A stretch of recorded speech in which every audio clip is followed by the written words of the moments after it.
Welcome to the Iron Edge, the podcast all about unlocking your full potential inside and out of the gym. This podcast is brought to you by Cerberus Strength USA, and you can use the code IRONEDGE to save on your order right now. Today's guest is none other than owner of the Top Strength Project, Tripp. Hello. How you doing? Great, man. Thank you so much for having me. Of course, man. Thank you for coming up. Well, congratulations on this and the space. This is great. It's my first time here. Definitely won't be my last. Yeah, no, I appreciate it. It's been a little bit of a work in progress, but we figured it out, and the build out was nice, and took my time and made sure we did it right. Well, don't be too hard on yourself because it'll never be done. Well, that's the thing. It's never done. So just accept that, and then you'll always be happy. You'll always feel accomplished. Exactly. It's never going to be finished. Yeah. But so far so good. I can't wait to work out here in a bit. Appreciate it. Let's dive in. So you own Top Strength Project. I do. For now. How long have you had it? So Top Strength Project, holy shit. So we've been in the new location. I think overall it's got to be, I think December was 7 years. So we're a little over 7.5 years. My first location was not far from where I'm located in Rhode Island, small state. And I originally started training at a local Boston sports club when I got out of college in 2010. I was there for like 4.5 years. I was spoiled. What a great place to start. Very supportive, and I was very fortunate to become busy very quickly. And then I was there for 4.5 years or so. Went to a small gym called Synergy that opened up. Just kind of a more like boutique, kind of higher end facility. I don't know if you're familiar with like Equinox or David Barton Gym down in Miami. Really flashy, beautiful equipment, great lighting. In all honesty, the facility itself probably would have done much better in a city like Miami, maybe even Boston, LA, Chicago. But in Rhode Island, I don't think it really had the population, the interest for it to grow as much as it probably could have in another area. So I was there for 2 years. I was the director of PT there as well, built a bit of a team.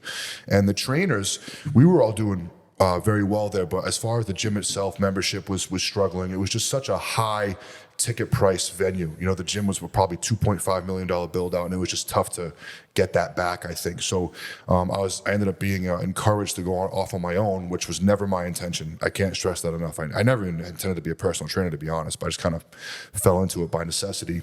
So I said, screw it, let's do it. So we started with a small kind of 3,500 square foot training, kind of like a PT studio on the west side of Providence, which we outgrew pretty quick. Within the first year and a half, I was already looking for more space. But it's kind of an interesting thing. It's like, I didn't feel like I lacked anything in that small place. I was very happy there. I had what I needed, and we had a great community, great culture, kind of a quality over quantity business model, and then eventually felt it was time to expand. But I had reservations, and I'm sure you can relate to this in the sense that it's like, what was most important to me was the community and the culture and the quality of what I felt that we had been able to put together. And I was like, all right, if I expand to a 10,000 or 12,000 square foot space and offer, a full membership gym, how quickly is that going to be watered down? How quickly is it going to become a Gold's or a LA or a Planet? Not that there's anything wrong with those places. They're all great places. But my place, I definitely felt was different in the sense that that's where I wanted to train. Even if I lacked the equipment that these bigger facilities may have had, I wanted to train there because I wanted to be around the people I was fortunate enough to be around. And I say that as the owner. I never feel like the owner. I feel like a part of it. So when we expanded to the larger place where we are now, it's just under 10,000 square feet. To be completely honest, it just seems like it has grown. It hasn't been watered down at all. I'm fortunate enough now to hold a lot of competitions, and a lot of visitors come to train there because, there's only so many places that offer that type of equipment. And it's just been a really authentic, organic, day-by-day process. I feel like I have no idea what I'm doing, and I'm just learning. I'm just trying to learn as I go. And I'm just as much of a student that benefits from what the Top Strength Project offers as anyone else that I'm fortunate enough to share the space with. Yeah. No, I mean, I totally understand where you're coming from with the learning as you go. Hell, between this and social media and the business as a whole, that's pretty much exactly how I feel. I don't feel like I'm really know what I do or know what I'm doing, but I'm fortunate enough that just sort of works, Yeah, as a characteristic, I think of you, I've known you probably 3, 4 years, 5 years, and we've gotten close over the last 2 years specifically. But it's just being someone that has the characteristic of humility and curiosity is what compels us to do the things that we do. And I think after hearing your intro to this podcast and listening to the first episode you released, that's kind of what you're looking for. You're trying to get the word out and speak to people to reach their full potential. And I think that's what so many people lack, is they're waiting for all their ducks to be in a row, or, you know, this has to happen before I make this move, or, you know, people kind of shy away from discomfort and risk when that's the show, man. You have to put yourself in uncomfortable situations in order to learn, adapt, and grow. And I'm really glad that we kind of share the same concept as we're new. You know, you just spoke before we started recording. You've been in strongman for 20 years, Yeah. but and I've been training for 23. But I feel like a peon. I feel like an infant. Yeah. And the more that I think I know, and the more that I learn, the more I realize I don't. And we're both 35, and I don't know about you, but I feel more motivated and excited to continue to learn and adapt and build than I did when I was in my 20s. Yeah, I'm the same. I think, you know, as you age, you sort of gain a little bit of insight into how important, like, to continue learning is, firstly. But then I think your enthusiasm for it comes up a little bit more. Yeah. Like, I feel like if you continue to expose yourself to these challenges, yes, right? That's the key. Because if you or I just kind of accepted where we were and tried to like clean it up a bit and build upon that, I think we'd start to become a little more comfortable and less likely to make the jump and make the move. Yeah. You know, there's definitely times I sit and look at stuff, not really in life, but from a business side of stuff. I'm being like, man, am I getting complacent? Am I not? And I'm like, no, like, you're doing okay. Like, you're still pushing all these new things. You're trying to figure out, like, you know, the social media side. Like, what else can we do with the social media to get more interaction or whatever it may be? And then, you know, starting this as well is like, okay, what else can we do to, like, bring the message, so to speak, yeah, further afoot? Because for me, like, you know, having been in the sport for so long, you know, when I was competing heavily, like, the focus was always competing. Whereas now I sort of have a focus of, I want to, like, expand some other athletes' minds, so to speak, with, like, the stuff, the knowledge I've gained over the last 20 years, you know? Yeah.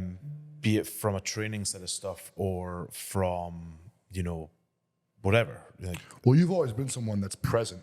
yeah. You know, that's something I've always noticed about you is I'm like, who's this? You know, when I first started competing, I'm like, who's this fucking Cerberus guy? I see him at every show I'm at. Yeah.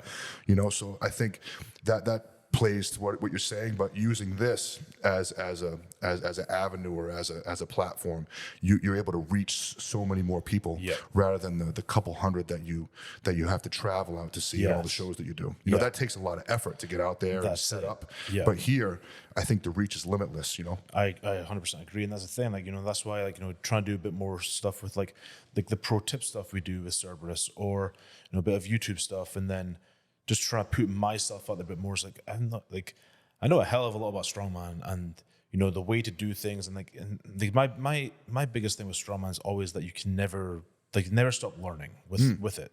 I remember, like, when I first got started in the sport, I'd sit and look at some of the older guys, and the guys would be like, well, this is how you do it. I'm like, well, why? Why is that the way to do it? Why can't it be done this way? Yeah. And then now, like, for me, if there's a new athlete that I'm around and exposed to, I want to see how they do something. You know, I want to see how, you know, Joe Blogs picks up a sandbag or picks up a keg or whatever, because they're completely new to it. Yeah. And maybe they have a way that makes more sense than what we're doing.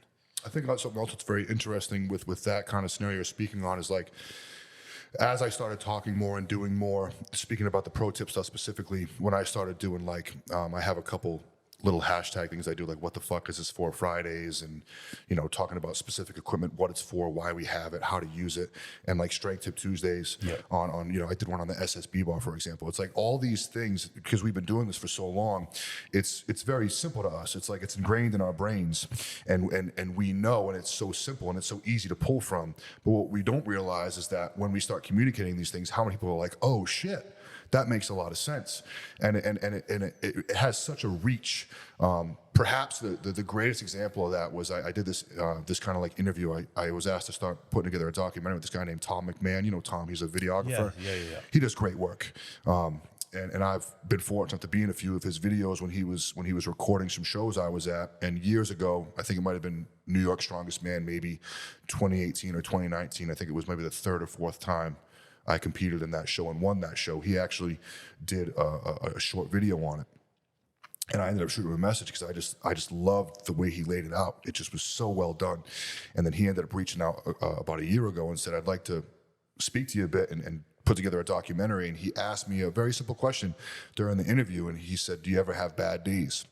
And I was like, yeah, more often than good days. You know, if I only showed up to work, if I only trained when I felt like it, I'd be a fat, lazy, useless piece of shit. You know, the days that I don't feel like doing it come far more often than the ones that do. Yeah. And you and I know that. 100%. Yeah. We know that, and we just think that that's just the way that it is, because it is. But when he ended up putting together a little short clip and posting it, and it just like blew up, because all these people that I train on a regular basis and that I interact with on a regular basis, I didn't realize this, but they looked at me as like this superhuman guy that always feels like it, you know, because to them, that's the only way they can conceptualize me doing the things that I do, which to me is just normal. But it makes it so relatable, you know, because other people don't feel like it most of the time either. But what they need to realize is that those are the most important days, because they're going to come more often than the ones that you do feel like it, and you have to continue to show up, continue to work, continue to push, regardless of how you feel. That has to be the determining factor that separates from where we end up as humans. The people that want to show up and do it on the days they don't feel like doing it. My biggest hurdle with content stuff over the last couple of years has been, it's almost been like, well, what do I put out? What do you film? Whatever. Because to me, like you said, everything's so normal or natural now. Like, you know, whatever it is, using the bar this way, putting a strap on this way, or picking a bag up this way. But that's in between your two ears, yes, bro. Not yes. all the people that are watching and listening. So right? for me, and like, I remember who I spoke to about it, and they were like, well, like, you've been doing this so goddamn long that none of it's a struggle for you. It's not mentally. a thought for you. It's already there. So I'm like, well, no one wants to listen to this because it's boring. And they're like, no, that's exactly what people want. And I'm like, oh shit, okay. Well, think who you're trying to reach. You're trying to gain. I mean, you want to speak to the other athletes like myself that are already competing, because you want us wearing your gear, because the gear is great and it's helpful. But you also want to reach people that maybe are kind of curious about the sport. You know, what does that sleeve do? What does that piece of equipment do? What's the best way to do this? And that's an enormous market. And that's what we're trying to do, is generate more leads to bring more people into the sport. So that's stuff that seems trivial and simple to us is actually exactly what needs to be put out there. Yeah. And that's the thing for me. Like, obviously, like, let's not be around the bush. Like, I have a business. I'm here to make money. But there's also a part of me from being involved with for so long that I want to teach as well. Yeah. But, you know, again, it's a business. That's such a beautiful point you brought up. If you don't mind, I'll tell a bit of an experience I had when I first started training as a personal trainer.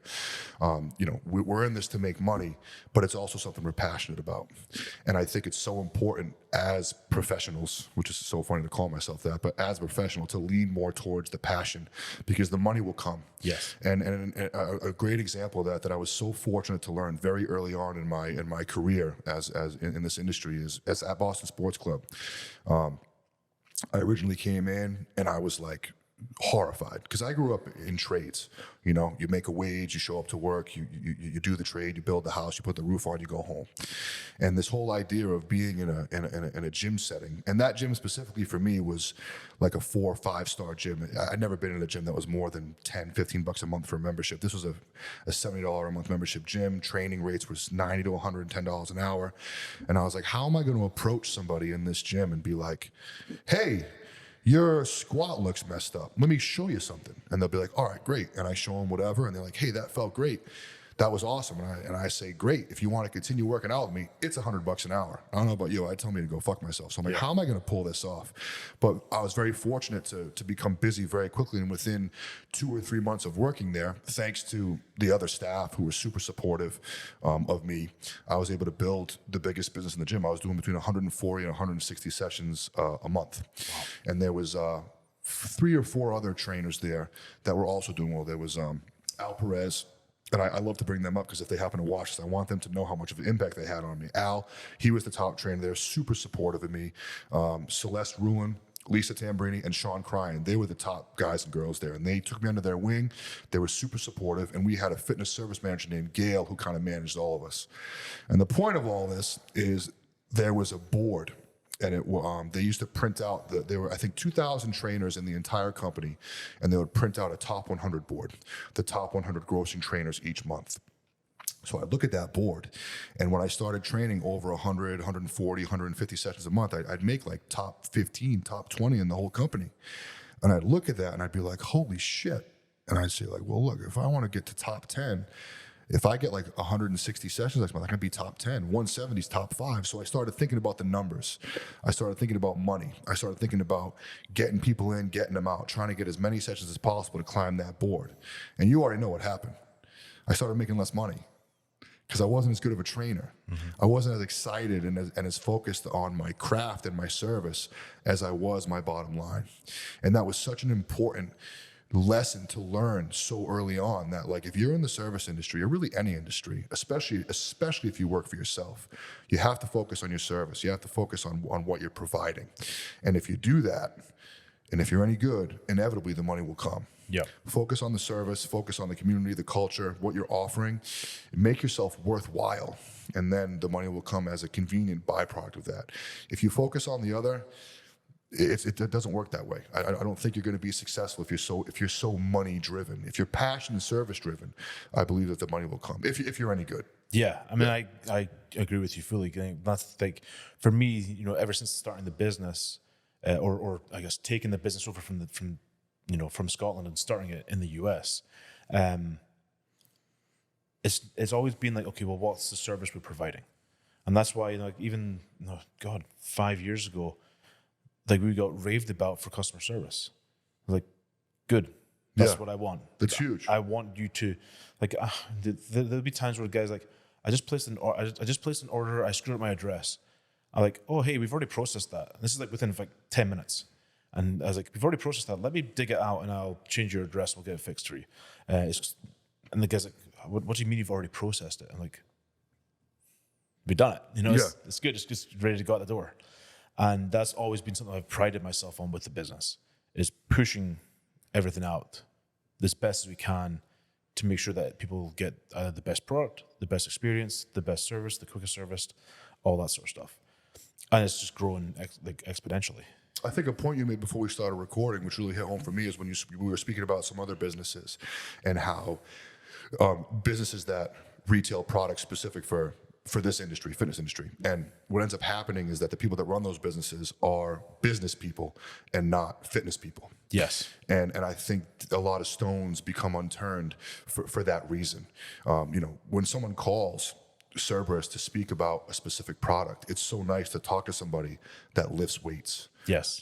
And that was my experience with Rogue. When I first started ordering through Rogue, I talked to these CrossFitters, and I would talk about, but I was new to the game back then, so I didn't know about specialized equipment, certain barbells, this, that, and the other. And now I'm like an equipment snob. I have a barbell for every movement I do. So I'd call myself a princess 10 years ago, but that's who I am now. But the point I'm making is that's just so important, and that's what made me continue to work with them for so long, is because certain companies, you speak to someone that knows what's going on. I want to talk to a weightlifter that gets it. Yep. And as they've grown, that may have gotten watered down over time. And I think that has to be in the forefront as you grow, to maintain that kind of consumer to rep relationship. Yeah. So I mean, with you, like obviously, like getting into the watered down section, like you never experienced that with the gym, and I feel like having trained at your facility and like seeing contests run there and stuff, like a massive part of it is your culture.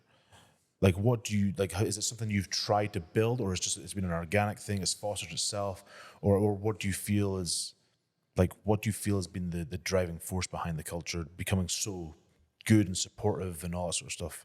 I mean, presence is the most important thing. The gym I worked at, Synergy, was such a great experience for me because it was my first time in like a management director position. But and so I was always affiliated with and working with the other directors. So there was like a director that took care of membership. There was a position that took care of like all the systems, and then there was the owner. And I learned a lot about what not to do at that gym. Lack of presence, because the owner of the gym was a money guy. I mean, he used to lift weights, he used to be in shape, but he wasn't anymore, and he didn't frequent the gym a whole lot. In all honesty, it seemed like he was hiding most of the time. That was huge. That was such a huge issue. Like, you need to be present. I mean, I can only speak on this industry, but I'm always there. I'm always there because dude, that's where I lift weights. That's where I work out. So there's a certain standard of what I want that place to be, selfishly for myself. And what's so interesting is that when I'm constantly investing and buying new things and buying new equipment, because the business is important to me, but to be completely transparent, it's because I want the shit for me. Yeah. This stuff's for me. And it's so nice when my members and my staff and other people are so grateful when a shipment of new equipment comes in. And I don't say anything, it just shows up and they're like, oh my God, this is so amazing. Thank you so much. Blah, blah, blah, blah. And it's kind of interesting to me to be on the receiving end of comments like that, because I feel like I should be standing beside them. Like, yeah, look at this shit. This shit's awesome. It makes me excited to come to work. It makes me excited to train. So I think being present and being passionate about it, and also that being the place that I want to train is super important. Speaking to other gym owners, a lot of guys and girls will specifically train at other facilities to get away, to not be bothered. And I totally get that, because sometimes my training sessions, my workouts may go 3, 4, 5 hours because I'm constantly being, interrupted. Yeah. But I just think that's just kind of part of it. I think it's something you have to accept and just make it work. So I think presence is super important. The events lend itself to building the community and culture a ton, because it just seems that if any of my members and or staff aren't competing in the competition, they're all there either to help out or just to watch, which I think is so special to me. It's in those moments that I have it's in those moments when I look out and I'm like, this is fucking awesome.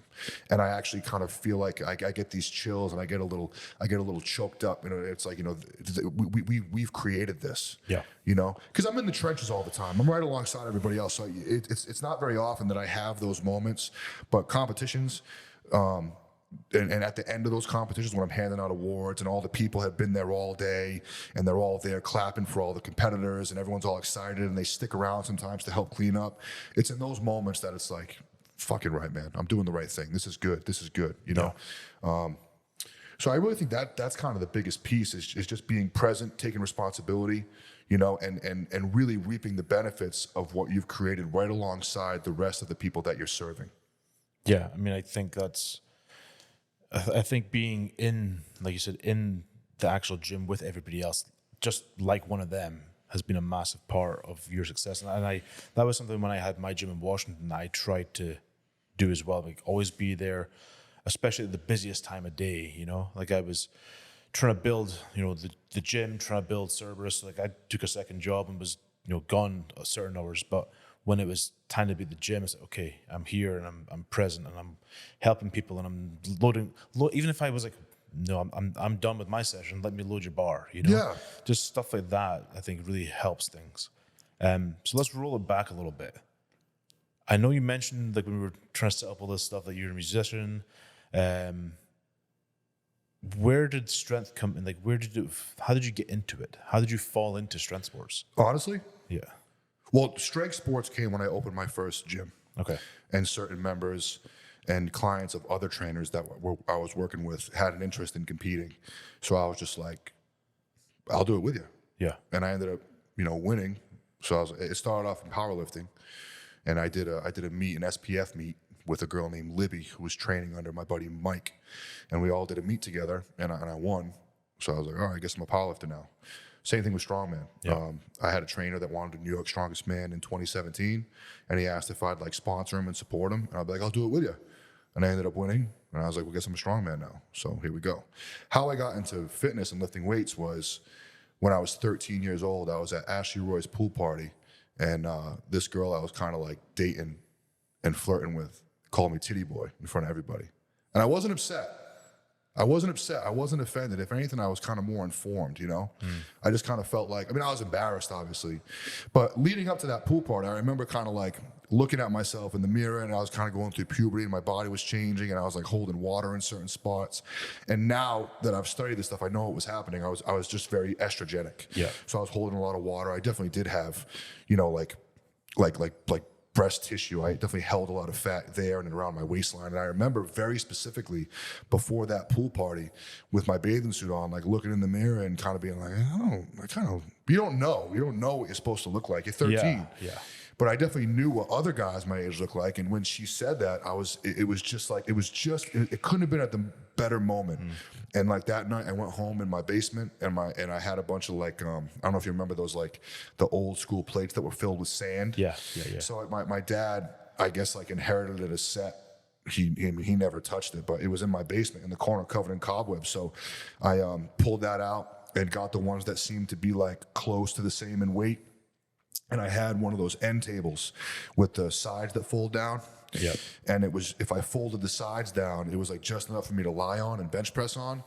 And I just would go down to that basement with asbestos, breathing dust and garbage, and I just started lifting. And I immediately fell in love with the way that I felt when I was lifting weights.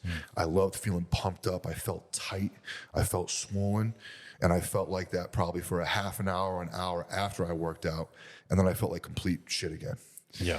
And that's literally what kept me in the gym 3 hours a day, every day from age 13 to 22, when I started actually doing it professionally. Wow. You know, and then, like I said, as far as competing, I never thought I'd be any good at competing, but I just did it to kind of like facilitate and support some members at my gym. And then I just fell in love with it. Off. And very conveniently, it supports my business. You know, if I'm successful in competing, it's a huge draw to the gym. It's a huge draw for programming, online programming. And it's just been a very day by day organic process, like I said, you know, and it just kind of continues to. I'm just holding on for dear life, man. I'm trying to figure out as I go. Dude, that's just like me, honestly. Yeah. So I wouldn't have it any other way, dude. Yeah, that's know what where I mean? I'm at. Yeah. And I sit and go back and forth. I'm like, man, like, you know, life is stressful and life's this. I'm like, I don't really work. I sell like this stuff. We have a business and we sell a product or products, but like it's not work. It's fun. But what's a life without stress? What's a life without pressure? Yes. What's a life without challenges and failure? It's a vaporous life. It's one I have no interest in. Yeah. You know, as soon as I get comfortable, I start getting, I don't know. I don't like me comfortable. I don't like me. Yeah. I don't like me chilling. You know, I like pressure. I like being stressed. And sometimes I'm tired, so I'll take the morning off and I'll sleep. Yeah. But I want to be up against something. If I'm not fucking stressed out, I don't know. That's what I need. That's what fuels me. You know, stress, challenges, lessons. You know, that's what I'm after. And I hope that kind of mindset and perspective is one that sticks with me for a long time. Because I think once I lose that, I don't know. Yeah, like for me, like, you know, it's one where like I'll sit and be like, man, you know, like even just over the weekend, I'm like, man, our site views are done. Like, what the fuck's going on? Like, okay, how do I figure this out? And then I'll sit down, like my marketing guy who does all of our Facebook stuff, our Facebook ads. He's like, go and do an analysis between this time last year, like June 22 and June 23. And I sit and look at him like, oh shit, that's a hell of a lot of growth. Like some of our numbers are up like 89% for like site views and stuff. I'm like, wow, okay, we're doing the right thing. It's a slower day, you know, whatever. Yeah. But I think having those little like snippets of like, oh shit, is it going away? Then it's like, okay, what's the next step? What can you do? What else? What more can we do? Because what are the two things that can happen in those scenarios, right? You can either be like, oh shit, you know, and get stressed out and lose it and maybe quit and not know what to do. Or you take a look at it, you take a step back and you assess, In that situation, you assessed and realized, hey, I'm actually in a good spot, no big deal. But let's say if you weren't in a good spot, then that forces you to see what's going on. Am I checking all my boxes? You know, and then you have to pivot, you have to make a move, you have to be dynamic. You know, and I think that that's something that's so important. I've known personally. You know, my grandfather, who was super successful growing up as a contractor, but as things changed, he didn't, and he ended up losing everything. Wow. You know, it's so important to be able to reevaluate and see and pivot and make adjustments so that you can stay relevant and continue, you know, trending in the right direction. So your grandfather was a contractor. Was your father a contractor as well, or My dad's a truck driver. Okay. Yeah. Okay. And you know, he never lifted weights, I'm assuming. No. Not much. No. That was the same as mine. Like, so what did you do? Like, what was your childhood like growing up until the point of lifting weights? Like for me, like my dad never lifted weights. We would hike, we'd bike, we'd, you know, ski in the winter, we'd, you know, do all that sort of stuff. And then being, you know, in close proximity to Europe, we had a trailer. So like every summer we were in France or Switzerland or Holland, and we'd cycle around or hike this mountain or whatever. Like that was my background. And then, you know, watching wrestling and Schwarzenegger movies. Yep. And being a bigger kid, you know. Like I was a fatter kid. I guess I'm still fatter now, but you know, Go easy. That's what pushes me forward. Yeah. But yeah, like seeing that was the impetus, and then like, you know, you get the opportunity to go to the gym, and you're like, okay, cool. Now I can actually act on this. So I mean, what was your background until that point? Coming up as a kid, I mean, I had a much different experience. And my dad was a truck driver. He was on the road, and in all honesty, when he came home, he was exhausted. He didn't want to do shit. And my mom is, you know, kind of I mean, she's probably third, fourth generation, but she grew up Italian. She was always in the kitchen, and she was a nurse. Okay. Full time. So when I was born, she actually went back to work. So I was actually raised by my grandmother. Okay. And when I was very, very young, my grandmother was I had two dinosaur dogs. I grew up with two, I'm not lying, 200-pound German Shepherds. They were freaking huge. It's so funny when someone's like, oh, my dog's so big. Look at it. It's like 120 pounds. I'm like, dude, listen. Yeah. But we'd always go out, and I had woods behind my house. We'd always hike. I was always very active, very interested in BMX and extreme sports. Got into motocross at a young age. And was just always very active. But then I also played a lot of video games. I was very, very into video games growing up. And it wasn't until I started getting involved in the gym and lifting weights that kind of started to take a back seat and eventually was eliminated. So as far as, you know, doing that stuff physically with my parents, that was never the case, but they were always blindly supportive all the time. It was never anything that interested them, but, you know, my mom always brought me. I always played sports growing up. She always brought me around to all my games and everything. And you know, they were always just blindly supportive and very, very proud. But recently, especially with the gym and the events, now they're much more involved. My mom comes to every event. She hangs out behind the front desk and helps out. And my dad, even though it is on the complete polar opposite end of the spectrum for him, he comes to the shows and he just stands there in the corner and just watches. He's got this big ear-to-ear grin. I know he's very proud and takes a lot of pride in what I've been able to do, even though he has no idea what the hell he can't relate at all. Same thing with my mom, but they're so proud, and I feel a tremendous amount of pride when I'm at the gym and my parents show up and everyone knows they're my parents. And they fit right in. Everyone can't wait to meet them and speak to them. And it's really nice to be able to include them in this stuff. And I owe it to them because they're my parents, you know. Yeah. They took care of me growing up. And even though they're not as involved as potentially they could have been at a young age, they were always there and they were always very supportive. And I'm very grateful for that. And I owe it to them, you know. Yeah. Like what, you know, talking to the parents, what do you think some of the key lessons are that you've learned from them? Like, is it been like, you know, from your grandparents and your parents, has it been like the work ethic? Has it been, you know, just being present or what? Like, is there certain things, like, I don't know, like your aspirations for kids and all that sort of stuff, but like, are there certain things that you try and pass on from your experience, even to just gym members? You know, there's just certain things that you've learned over the years from them that you really like sort of point out type of thing? From my mom, you know, my dad was always a provider. He always worked tirelessly all the time.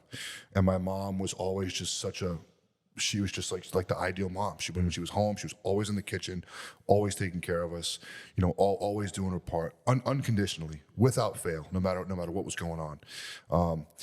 The other thing that I kind of learned from my parents, and this isn't by any means negative or condescending at all, is just how much different I am than them. And that was something that I learned, is that's okay. It's okay to be different, and you can applaud and support someone else that's going on a different path than yours, right? It doesn't make you less than, it doesn't make them more than, but there's just this kind of like unspoken amount of respect and understanding that compels you to just support people in whatever it is they're doing. So coming up with my parents, they both work very, very hard, but I just kind of always felt like I had an appetite for more. I wanted to be able to come and go as I please. I wanted to make money. I wanted to be super strong, super jacked, super successful. I didn't know where to put that, what to do with it, and I was fortunate to fall into this industry like I did. But that's something that I took away from them, is that you don't need to be doing the same thing to be excited and to understand and to support somebody, even if they're doing something completely opposite than what you're doing. I think that's something which, if I'm honest, like I think we lack that as a society these days. It's getting worse by the day. Yeah. And it's interesting, like you brought it up, because, I think we look at stuff and we're like, oh, well, we should, I don't understand that, so I'm not going to pay attention to that. It's like, I think we can all support everybody around us, whether it's like my brother, he, like we're vastly different. Like, but same thing with my siblings as well. But we're also super, super similar in terms of like, we both lift. Yep. Like, and he started lifting because of me. But so he's a PhD in chemistry. Wow. And he's like, currently, like he's just got finished a project at St Andrews University, where he's like working on fuel cells and all this sort of stuff. And my background's engineering as well. Like, we both have master's degrees in chemical engineering, but he went the more academic route, whereas I'm like out in the world. Never used my degree, but as times where I look at him, I'm like, dude, you're so different from me. And then I'm like, well, shit, actually, you're exactly the same. We just kind of took different paths with like the same tools. Yes. And I think Possibly, that's, right? Yeah, I think that's exactly what it is. And I think as a society, we just get so hung up on the bullshit of, oh, well, you're different, or you're doing this, and I don't understand that, so whatever. Like, you're on your own. It's like, no, like we can all do the same thing, or we can all encourage each other and all that sort of stuff. What it comes down to me, man, to be honest, is just effort. Yeah. That's the one constant. You can do whatever you want to do. It's okay to be different, but you better be fucking trying, dude. You better be trying. If you're making excuses and you're complaining, I'm sorry, man, you and I have nothing in common. I can't talk to you. I can't speak to you. I don't want to be around you. Sorry. But if you're somebody, no matter what you're doing, if you are seeking solutions, if you're trying, if you're really putting authentic effort and you're serving those around you and you're trying to have an impact, I don't give a shit what you're doing. It's awesome to me. And I think that's the one thing that needs to be shared amongst people is just honest effort and self-accountability, things like that. And I think what's lended itself to this trend that you're talking about, of people not being able to be excited and being threatened by other people's success in different avenues, is that people become kind of self-conscious and aware, whether they're actually really aware of it or not. I think it might be a subconscious thing, but they feel threatened by someone else's success because it makes them feel less than, because they know they're not doing what that person is doing to get to wherever they're going. That has to be it, because I know that from personal experience. When I was coming up and I didn't have certain direction and I was kind of all over the place, I was kind of partying a lot and I worked super hard, but I didn't really have a specific niche or anything that I was really applying myself towards. I felt like I was spread very thin across a lot of different avenues because I was figuring out who I was. And I would notice in my mind when someone else was succeeding and doing well, I kind of felt threatened by it. I kind of felt bothered by it. And I would catch myself being in social scenarios, speaking about that person in a derogatory manner. And I'd be driving home from those scenarios and I'd have like this feeling in my stomach. I'd feel kind of like, I'd kind of be like reflecting on what was just happening, and I'd be like, dude, why am I speaking that way? Like, why am I having these conversations? Why am I feeling this way? Why am I interpreting this person that way? And I was like, it's you, bro. Like you're threatened. There's something missing about you. What you're saying about these other people has nothing to do with them. It's completely a reflection of how you feel about yourself. And And I really noticed that from my own personal experience, because once I started to have these small victories and find small successes and start to execute goals and realizing that once I reached those goals, it felt good for 5 seconds and then it was on to the next thing, and I kept pushing myself and holding myself accountable and feeling good. All of a sudden, I didn't feel threatened by other people's success at all. I felt inspired by it. And I almost kind of would try and seek that out, because then there's your blueprint, right? Because they've already done it. So now you can kind of try and pull these little lessons and these little anecdotes and these little tacks and things that these people do to reach such success, and apply it to your own journey and your own practice, even if it's something totally different. Anytime I've taken the time to sit down and listen to a podcast or listen to somebody who's reached the highest honors or the highest level in whatever their industry is, they all do the same shit. They all have habits and rituals. They all have a team around them that they've curated and that they've been fortunate enough to find because of their own ideals. And what they do is they attract other like-minded people, and they just hold themselves accountable, and they're relentless. And all of them struggled. All of them had tremendous setbacks and heartbreaks and injuries, and they were bankrupt and broke, and they all came back. And that happened multiple times. These are things that I've found consistently across all people I've spoken to that are successful. They all have these same attributes. There has to be something to it. Yeah, I mean, it's funny. Like, first, rolling back a little bit, like I think you're 100% right on the authentic effort. Like that has to be, like, if you're putting authentic effort in, that changes the game, I think, because it actually means something to you, and you're being, lack of a better term, authentic about it. Like you're not trying to do something that, or not trying to put on a show, because when with this, like the social media age, it's taking the words out of my mouth. It's all like, oh well, hey, look what I'm doing. Look what I'm doing. It's like, well, are you really doing it, or do you just want us to think and see what you're doing? Yeah. And then the other side of it, I think there's a big jealousy factor. Without a doubt. And then and it's okay to be jealous. Yes. But what are you gonna fucking do with it, dude? Yes. All right, you're jealous. Great. That's okay. What are you gonna do with it? Are you gonna be a baby and talk a bunch of shit? Or are you gonna be like, I want what they have, Yes. so now how can I fucking get it? Why wouldn't you do that? I'll never understand it, dude. I'll never get it. I can't relate. I don't get it. I'm right there. I'm exactly with you. Because then for me, the way my head goes is, okay, how did you get there? Yeah. I want to be there. How do I get that? What did you do? Like, what's your journey? I want to know what this person's journey is. And that's that's a big thing with what we're trying to do with the podcast. Like, I want to know, like, what makes you you. I don't want to just come on and be like, oh, so how did you get into strongman? Oh, what's your favorite deadlift? Like, is deadlift your favorite exercise because you're good at it? Like, no, like, what have you struggled with to get where you're at in life? You'd be surprised at what you find. Yeah. Well, it's funny because it's funny that you mention the fact that everyone you've encountered that is successful has all these struggles, no matter what they are. I'm exactly the same. Of course you are. Like, some of the shit I've been through, like I tell Michelle some of the stuff that I've went through with the business, and she's like, how the fuck are you here? I'm like, I don't know. Just, I figured it out. It's so funny how in those moments, it's like, I don't know how I'm going to bounce back from this. I don't know. But then you just put your head down, you just get back to work. And then however long it takes, Yeah. I don't want to put a number out there because different scenarios require different efforts and different timelines. But then when you're ahead of it, all of a sudden, it's like a bad dream. It's like a nightmare, but it's a lesson. Now you have these tools that you developed and learned from overcoming whatever that setback was that you could use for the next one. Because that's what I find a lot in dealing with people is you see people that as soon as the slightest bit of adversity, the slightest struggle, the slightest setback, and they're just fucking grounded. They're done. It's over. And it's just like, it's such a shame. Yeah. It's such a shame because God, I'm telling you, if you just worked through it, if you went back and really figured it out and said, what did I do to contribute to this happening? And then made adjustments, you come out of it such a better, more dynamic person. And I think you brought up the social media thing.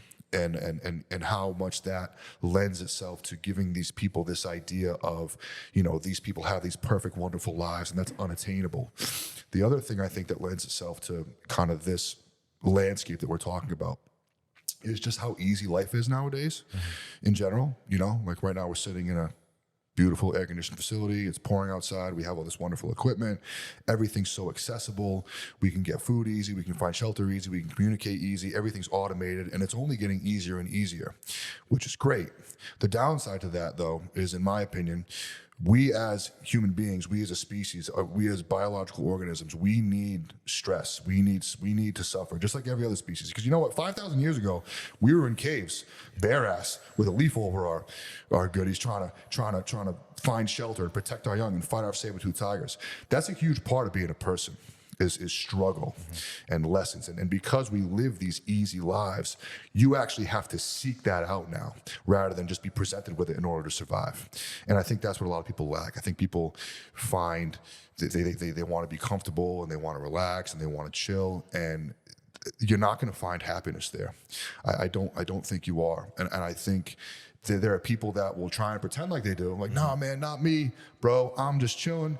I'm good. I'm just gonna, smoke this joint and order this takeout and watch this food, and I'm good, man. I'm stress-free. Bullshit. You're full of shit. You're depressed as hell. You're not happy. Yeah. There's no way you are. There's no way. And I really don't think that's a me thing, or that's a certain people thing. I think that's a huge part of being a human, and also surrounding yourself with other people. I think that's another huge part of being a person and finding happiness, is having a tribe. I think we're a tribal species because, again, to bring back that 5,000 year ago thing, we couldn't do it alone. You know? No. Back in the day, we needed to have someone that hunted and gathered and protected this and did that. Everyone had their own jobs. We're a tribal species. And even though, because of technological advancements and where we live now, that you can live a life completely alone and be fine, you're not going to be happy doing that. You have to surround yourself with like-minded people who hold your ass accountable, keep you on, and pick you up when you're down. If I lost everything tomorrow, I'm pretty confident that if I were to reach out to my close-knit circle, I'd be okay, and I'd be able to get back on my feet. And I can speak to anyone that's in my circle that if they're having a hard time, I'm going to be there for them, because that's a huge part of being a person is helping each other out and holding yourself accountable and seeking challenges and struggle. Well, that's it. I think, getting back to what you said, part of the problem with society now is that if there is a little bit of stress, because it's not quote unquote normal or expected, maybe is a better word, on a daily basis, it's like everyone crumbles. It's like, we, like you said, we have to seek the stresses out. And then if they're imposed on us, be it by whatever means, work or, relationships or whatever, and it's not something that we're trying to get, we retreat from it. And it becomes this massive issue. Whereas if you just sort of leaned into it a little bit more and accepted that this is just part of life, maybe you'd be it might go a little bit better, type of thing. Did you ever hear the metaphor about the cows and the buffalo? I don't think so. If you heard it, you would have known. Okay. And I hope I don't butcher this, but cows and buffalo, they it's a very interesting metaphor when we to describe what we're talking about. So if there's a massive storm coming, right, a big terrible rainstorm, cows run from it, right? So if there's a terrible rainstorm coming, cows can sense it, and they freak out and they take off. And what ends up happening, because they're cows, they're not cheaters, the storm eventually catches up to them.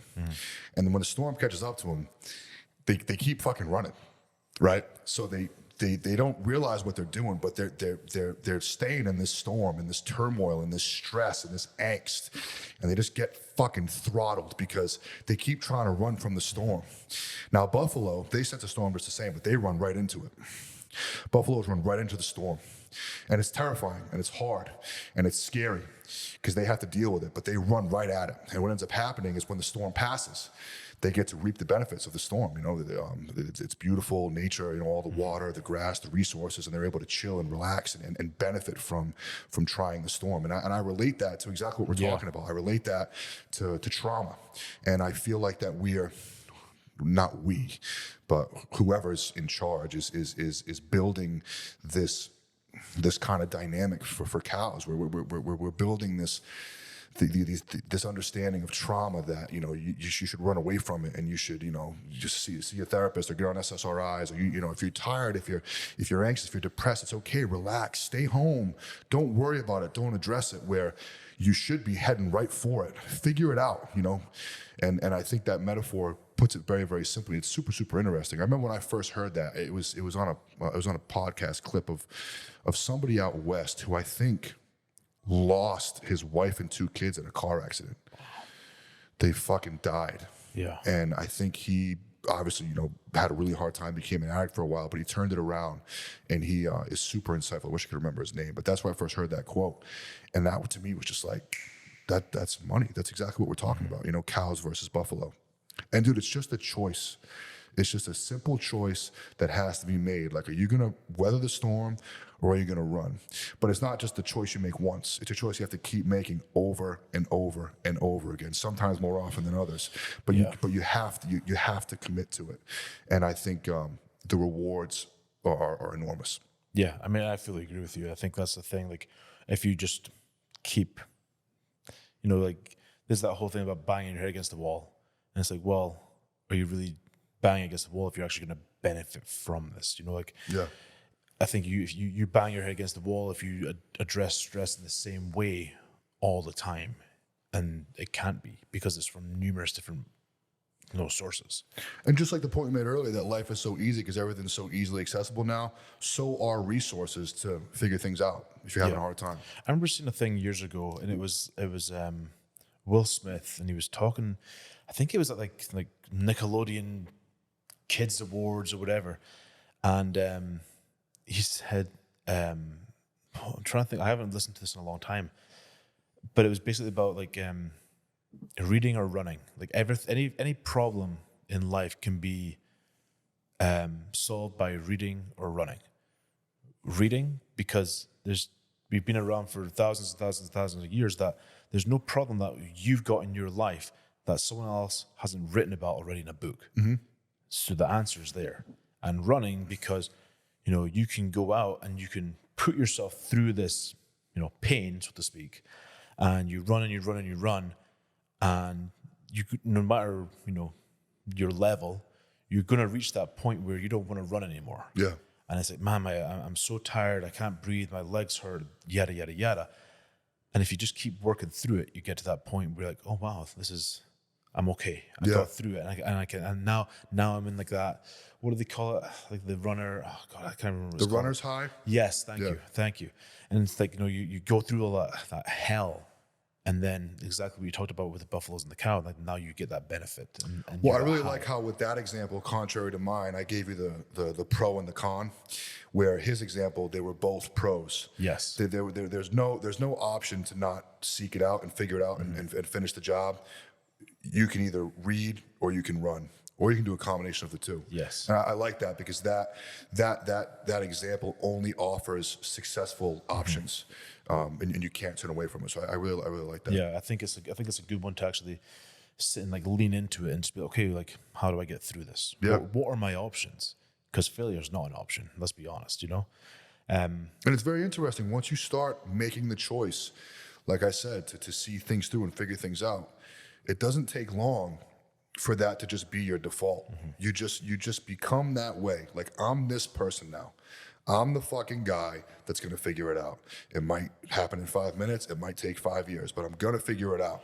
And you just become that person. You just accept you're that person. And then doors just start to open.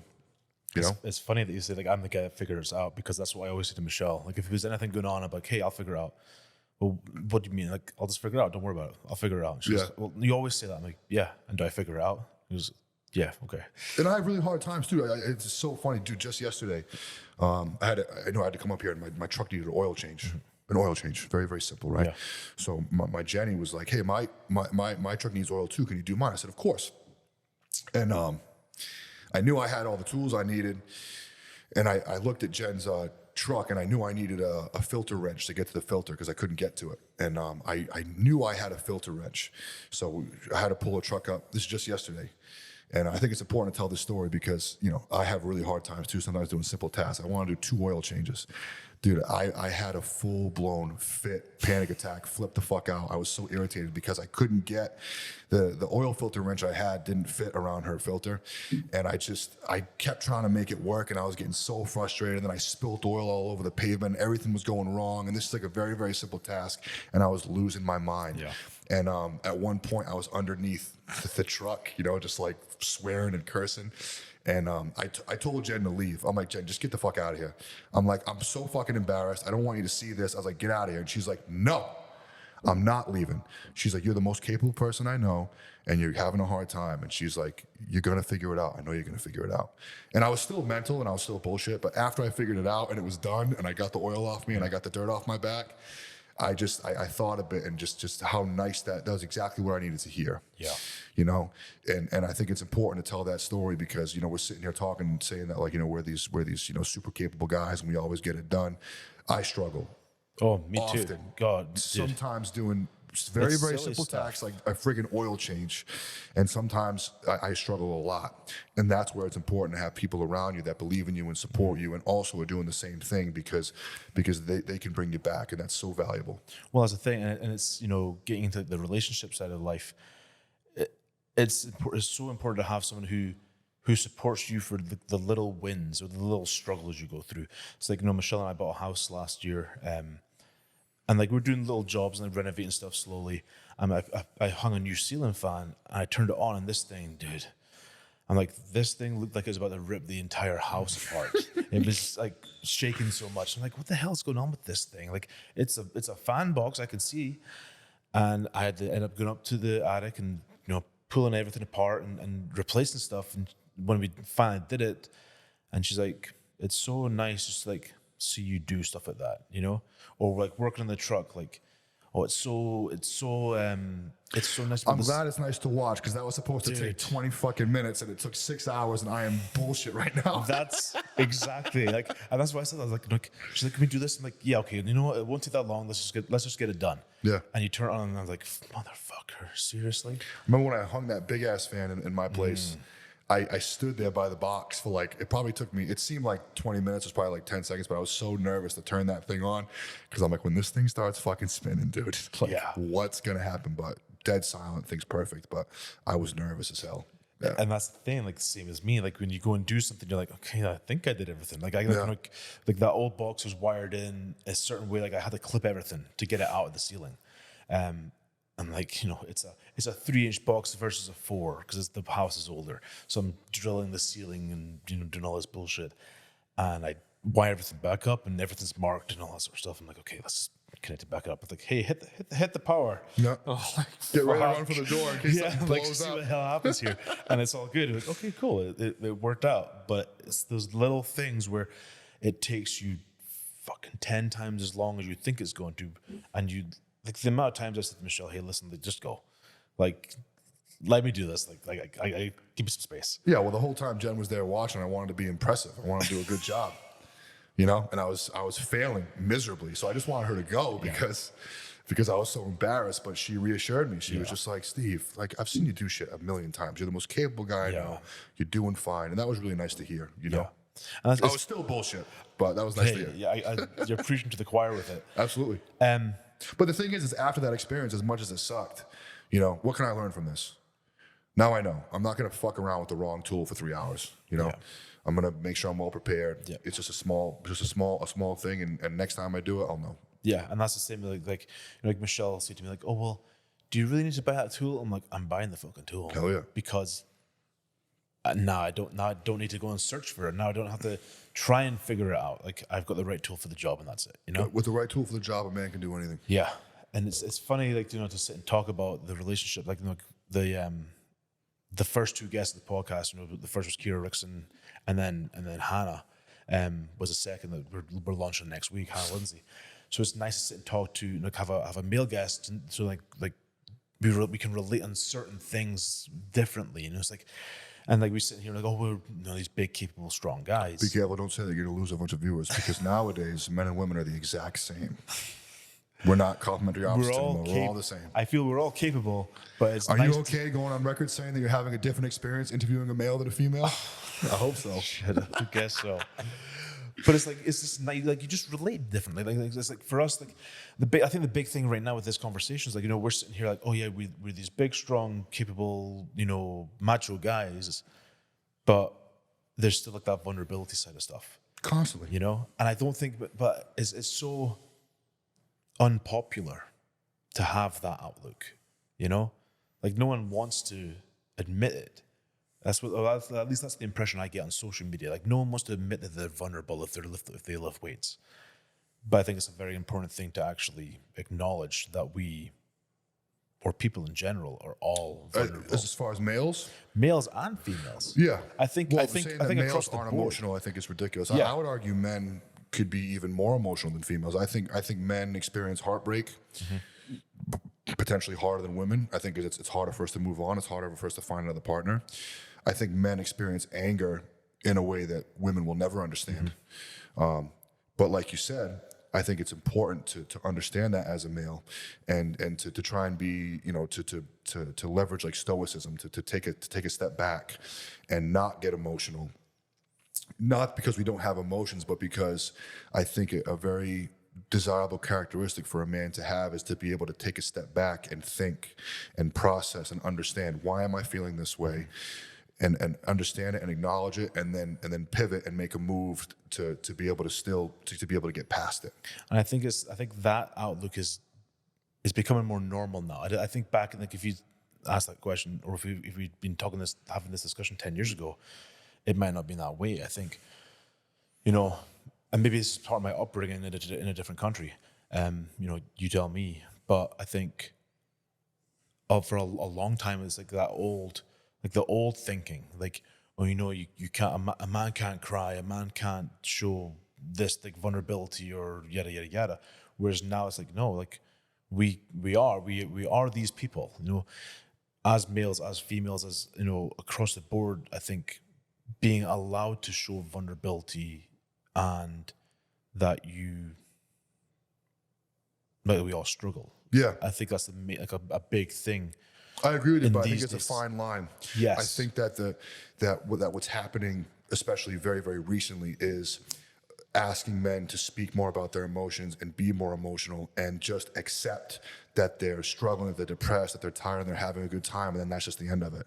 I don't think that's the right way at all. I actually think that's the antithesis of the right way. I think it's important to understand and acknowledge and accept these emotions, but then do something with it to get back to the old school ways. Yes. Because both can exist simultaneously at the same time. It doesn't have to be one or the other. You can be a capable, strong, dependable man that protects and provides, but also has a soft side that comes out when necessary. But it's always there.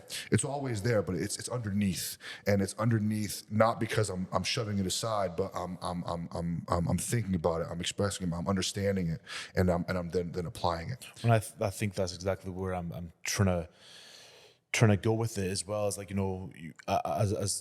doesn't have to be one or the other. You need both sides of the coin. You know? It's that, I mean, I can't remember how long ago it was, but like on Joe Rogan said, or somebody on Joe Rogan show said, like the whole it's better to be a warrior in a garden than a gardener in a war. And I think that's a massive part of things. And like you said, like, in society these days, like it's I don't want to say it's pushed, but it's like it's encouraged for males to speak about their feelings. But like you said, like, okay, are you going to dwell on where you're at? Like if you're depressed, or you're having a hard time and all that sort of stuff, what are you going to do about it? Yeah.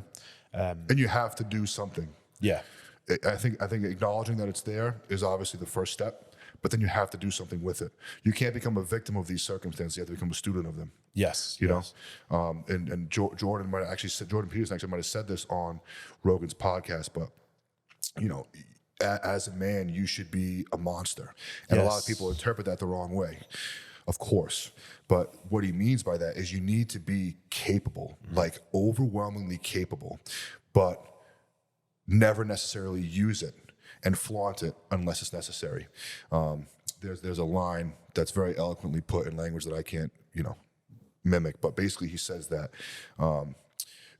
having a sword, but the sword is sheathed, you know how to use it, but you keep the sword sheath. It's in there. I think that's kind of a nice metaphor to understand kind of what we're talking about. It's like you have all the tools for the job, but they're not always out being thrown around. I think that's when this term that's so overused of toxic masculinity. It's when we're throwing our weight around and being maniacs. You need to have the ability to do that, but you have to keep it under wraps and be focused and calm and stoic and calculated in everything that you do. And I think what can happen with men is when men become overly emotional and overly connected with their emotions and don't actually do something about it. That's when you get abuse, violence, school shootings, all these things. These are men that let their emotions run wild, and I think that's very dangerous. I think it's important for guys to address these things because it's going to come out at some point if you don't. But I think it's important to be able to manage them and understand them in a way that you can then apply it back to the old school ways that you were referring to earlier. Yeah, I agree with you on that one. So leading on from that, and then what you said previously as well about, not like identifying a problem, like what you're going to do about it. Let's roll it into the gym situation. Oh, that's right. This is the gym podcast. That's right. Gym podcast too. So I mean, it's pretty well known you're dealing with this left arm stuff. Like talk me through. Like I know. It was the elbow issue, and like you shattered the elbow essentially, right? In 2017, so I won that show, the New York Strongest Man. Yeah. And then I went to nationals, and the fourth event, the second to last event, was a sandbag carry, and I actually won or placed high in the event. But as I crossed the line, my legs gave out, and I landed on my elbow. I didn't know it was broken. I actually tried the stone because I was tied for second at that time, and the stone's a great event for me. It was a 365 over bar, max reps in a minute, and my arm hurt. It hurt to push in my tricep, but pulling didn't seem to bother us. So I said, I can still do a stone. I mean, I'd hit 5-6 reps in training. So fuck it, I'm going to go for it. And I just had no strength left. So I went home, ended up getting an x-ray 3-4 days later, and it was completely, my olecranon, it's called, the proximal portion of my ulna was completely broken. But it wasn't like, out of place. It was completely fractured, but it was still in place because of the tissue around it held it in place. So I got 10 screws and 2 plates put in, and I was very confident. I'm no stranger to injury and surgeries. I shattered my jaw, broke both arms, broke both legs multiple times. I've come back from injury before, no problem, no big deal. But my arm never came back. It never came back. My tricep never developed, and I didn't know why. So I just tried a bunch of different things, prolotherapy, PRP, tons of dry needling, peptides, and obviously a bunch of PT and a bunch of training. It just never came back. So after 3.5, 4 years of that, I went back into surgery again because my surgeon said, maybe we can take the hardware out. Maybe it's impinging something. So when he went in, when I came out of anesthesia, he actually said, hey, it turns out 2/3 of your tricep tendon was detached. So I reattached that as well. So I came out of that surgery thinking like that had to be what it was. I'm good to go. Still nothing, still no progress. So then we went down the neural route and got a bunch of imaging done and EMG tests and biofeedback. And they seem to think that I have a lot of compression in my neck, which actually affects both arms, which could make sense because looking back before the injury, my upper body was always very strong. I had like a mid 400 bench, close to 400 overhead press. But for probably the 2 or 3 years that I was training hard, it didn't get much better than that. I didn't really gain much strength in my upper body. My lower body gained a ton of strength when I started squatting and deadlifting very specifically. So I never really noticed because my upper body was always enough.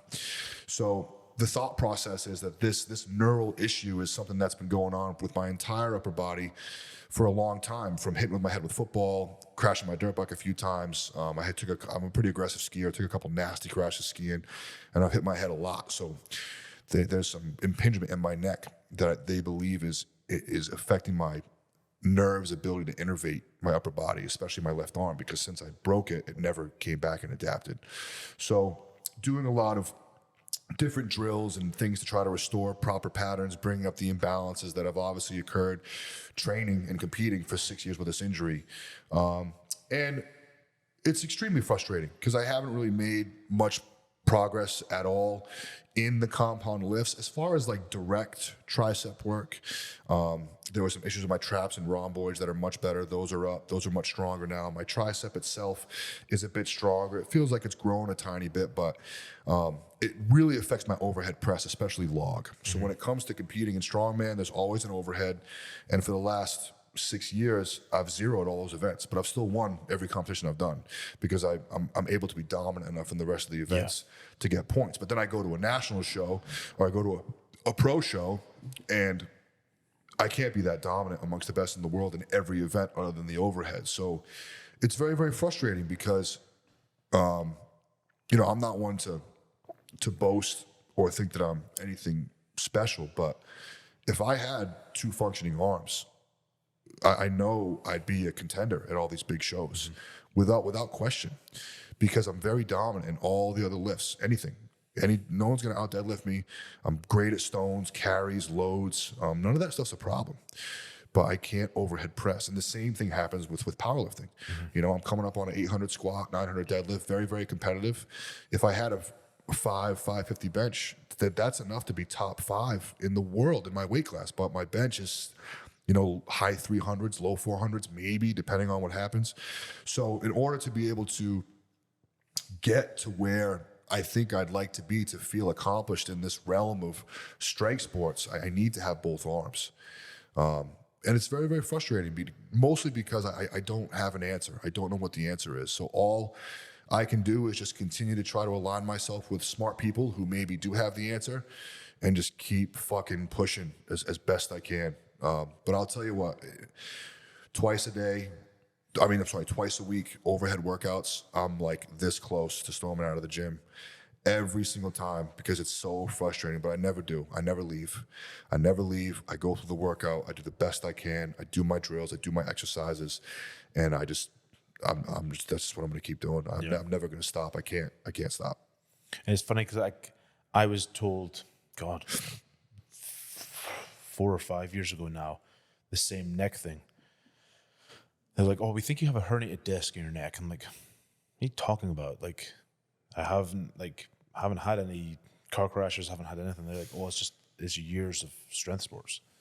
Like, different movements and strongman and having weight on your back with a yoke or heavy squats and stuff does the same thing. And like you're saying, I have the same issue with my upper body.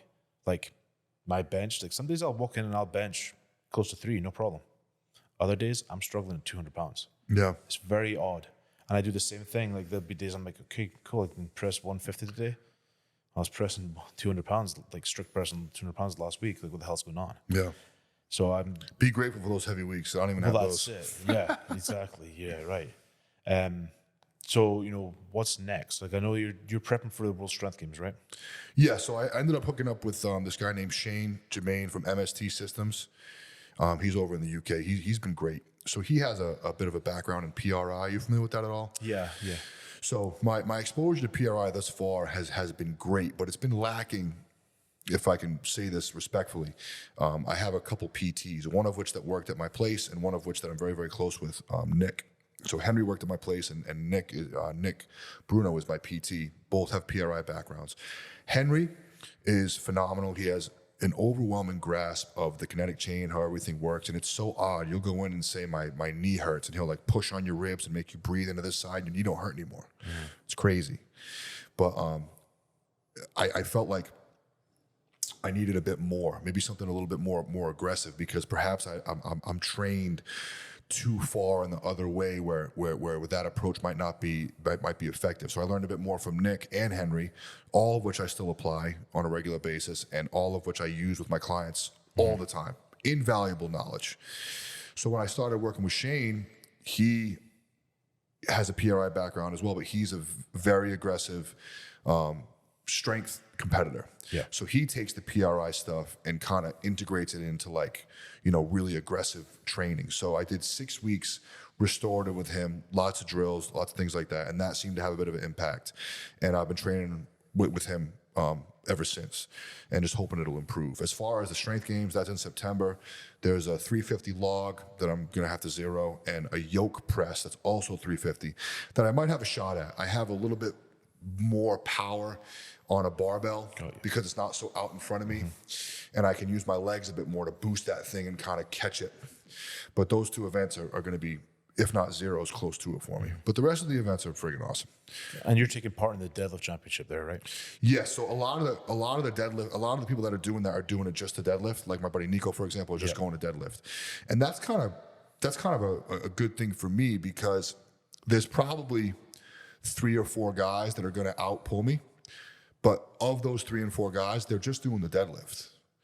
The majority of the guys that are doing the whole show, I don't think they're going to be able to outpull me. So I'm going to need those points. I'm going to have to nail that deadlift. I'm going to need those points to make up for the overhead down the road.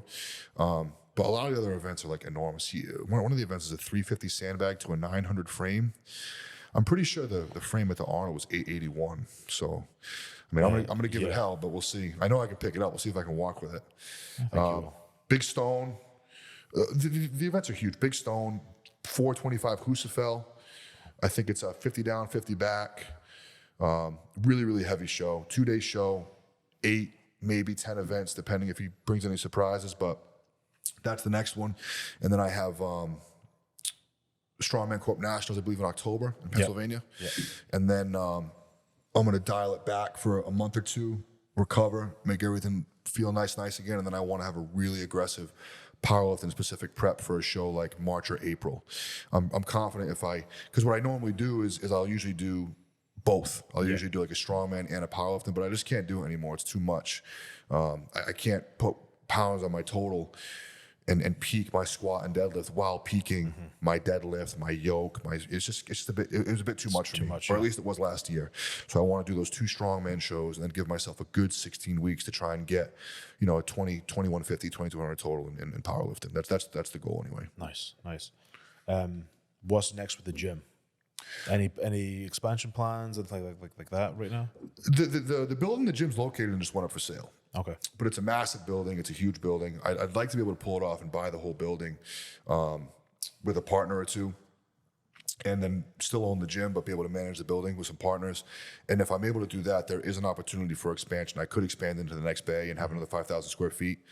But that's not necessary. It'd be great, but it's not completely necessary. As far as the gym itself, I just want to keep polishing it. Like I spoke before, it's definitely a quality over quantity business model. I have no interest in having 2,000 members. I want 400 or 500 savages, that get it, that know what it is, know what it means, that all appreciate and contribute and benefit from what the Top Strength product is. I'm very fortunate to be the USS state rep, so I hold all the state shows. I actually got the nationals bid for 2029, so I'll be holding nationals in 2029, if not sooner, depending if anyone backs out. I'm happy to do it next year, but that's going to be a great experience that I hope you'll be by my side for. 100%. And then powerlifting's growing, so I do 3 USPA meets and 2 to 3 USAPL meets, and they all sell out. They all do so well, and that's just been phenomenal. And just keep on upgrading the equipment as best I can. Just trying to slowly but consistently turn that volume knob up, just real slow, so that when I get to 10, I can keep turning. That's really kind of more my gauge than necessarily opening up another facility. Is really just try to make mine as good as I possibly can. And something else that's come up recently that's always been a long time goal of mine that's actually coming to fruition is to be in a position where I've accomplished enough or have done enough where people value what I have to say enough to fly me out to their gyms and speak to their trainers and their staff and their members. And I actually have I've already done 2 seminars locally in New England. I have one this month in California, and hopefully that'll continue to grow as well. Because I think that's just such a cool opportunity to be able to go out and get in front of other people and just talk about weights and nutrition and lifestyle and mindset, and then get them on the floor and get them training. I really enjoy that. I mean, one-on-one coaching is great, but being able to put on a workshop or a seminar in front of 8, 10, 12, 15 people who are all kind of after the same thing is really enjoyable to me. And I think that's also probably the best landscape to facilitate learning, because everyone has their own questions in their own way, and we all kind of look and learn from each other, and it's just a really valuable practice, I think. So I'm looking forward to continuing to do that. Nice. Well, let's wrap it up. Do you want to tell people where you can find you? I'm pretty active on Instagram, StripCam, STRIPPCAM. No, I'm not a porn star. My name is Steve Tripp, camera. And if you remember when Instagram first came out, it was just photos. Yeah. So that's what I came up with, and I've stuck with it. So Strip Cam, easy to remember. Yeah. The gym, obviously, at the Top Strength Project. We have a website, topstrengthproject.com. And you can also find our podcast, the Top Strength Cast, on the podcast app, Spotify, YouTube. It's on all the platforms. Yeah. Awesome. Well, very, very thank you for coming in, man. I very much appreciate it. Oh, dude, same here. Thank you so much for the opportunity. Looking forward to keeping it going. Yeah. Hell yeah. All right, man. Thanks, sir.